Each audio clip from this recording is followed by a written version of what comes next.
ቴክስት አድርጌለታለሁ በሰላም ልጅ ይመልስልኝ። ምንም ነገር አልፈልግም። እኔ ልጅህን በስነ ስርዓት መተህ እንድታይ ከእህት ከወንድሞች ጋር ተነጋግረናል። እንደዚህ ማድረግ አያስፈልግም።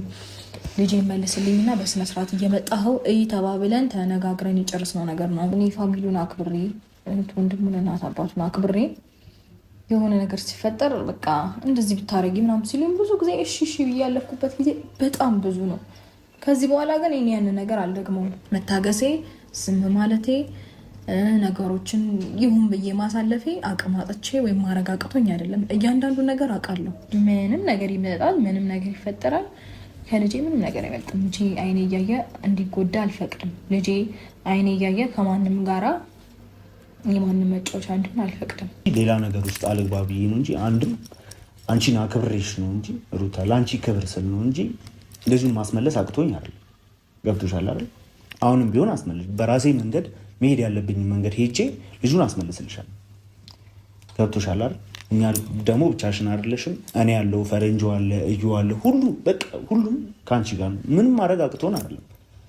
የቤታችሁን ነገር ማለት ትተዋወቃላችሁ፣ ሁለታችሁ ትፈታላችሁ በማለት ነው እንጂ ልጁን ማስመለስ አቅቶን አይደለም። አሁንም ቢሆን አስመልስልሻለሁ። ሩታ አለሽ፣ ከጎንሽ ነኝ። ሁሉም ነገር ከዚህ በኋላ ልክ አለው ማለት በዚህ ልክ ሰው የላትም ብሎ እንደዚህ አይነት ነገር ማድረግ የለበትም። ሰላም ሰላም። እንግዲህ እንደሰማችሁ ማለት ነው ጋሽ ደስታ እንግዲህ ለሩታ ቃል ገባለት። እንግዲህ የተሰማትም ተመሳሳይ ወሬ እንግዲህ ሩታ ዛቻው ጉራ አውርታለች ማለት ነው ትላንትና። ሰላም ቤተሰብ እንዴት ናችሁ? ደህና ናችሁልኝ?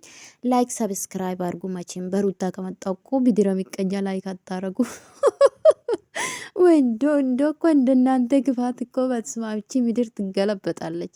ለማንኛውም ላይክ አድርጉ። እኔ መጥፎ ነገር አላወራም ስለ ሩታ፣ ግን ጉራ ብቻ ስለሆነ ነው። አንዳንዴ ጉራ ብቻ ራሷን እንዴት እንደምታይ ያስጠላኛል። በቃ ራሷን በቃ ትኮፍሳለች።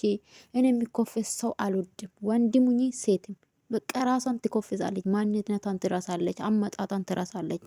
ኤንዌይስ እንግዲህ ትላንትና ጋሽ ደስታ ማለት ነው ሽማችሁ እንግዲህ አፈቅርሻለሁ ብሎ መጥቶ ፍቅሩን ያልተቀበለች ሴት ጋር ሄዶ ወጣለሁ ሄዳለሁ፣ ላንቺ ብዬ ሄዳለሁ፣ ላንቺ ብዬ ደስታ ሄዳለሁ፣ ከሀገር ወጣለሁ፣ በቃ ወደ መጣሁበት ይመለሳለሁ። እኛ እኮ ስማርት ነን፣ ከየትም አልወጣም ብለናል እኮ የትም ሜጃ የለም። አዎ ሲጀምር አመጣጥክ ለዩቱብ ነው፣ ዩቱብ ስራ። አዎ 4 ነጥብ ምን አለ? እኛ መመለስ አቅተን አይደለም እንመልሳለን። እኔም ፈረንጁም ህዩ ምድረ ጩጬ ማለት ነው። እናንተ ማነክና ከአባት የምትመልሱ? ሩታ በርግጥ ልትመልስ ትችላለች፣ መፍትም ስላላት ምንድነው መፍት አላት በቃ የመመለስ። እሱም ደግሞ ተስማምታ ማለት ነው። በትቤት አይደለም ልጇ መመለስ የምትችለው፣ ግን እራሳ መፍት አላት እናት ስለሆነች። በህግም ደረጃ ብትሄድ እሱ ጋም በስነ ስርዓት ብትሄድ እኔ ጉራ ከምትነፊ ሩታ በተለይ ማለት ነው። ሩታ በተለይ አሁን አንቺ ኤርሜላ ጋር ደውለሽ ኤርሜላን ብትለምኛት በጽባይ ዝም ብለሽ ከሆነ ወጣት ጋር ከምትመጪ ኤርሜላን ደውለሽ ልጄ ናፍቆኛል። አንቺ አሁን እናት ሆነሽ እንዴት ቁጭ አልሽና ልጅሽ ይናፍቅሽ? እንዴት አንድ እናት አለ ልጅ እንዴት ልታደር ትችላለች? እውነተኛ እናት ከሆንሽ ማለት ነው። ሄርሜላ ጋር ሄደሽ ብትለምኝ ብደውይለት ኤርሜላ ታነሳልሻለች።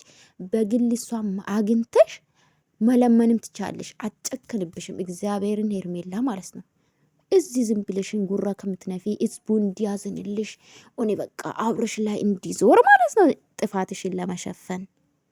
ስለዚህ እኔ የሚመክርሽ ሩታዬ እውነት አንቺ ልጅ የምትፈልጊ ከሆነ ከቻልሽ ይቅርታ ጠይቅሽ፣ ካልቻልሽ ደግሞ ልጅሽ ነው መፍትሽ ነው።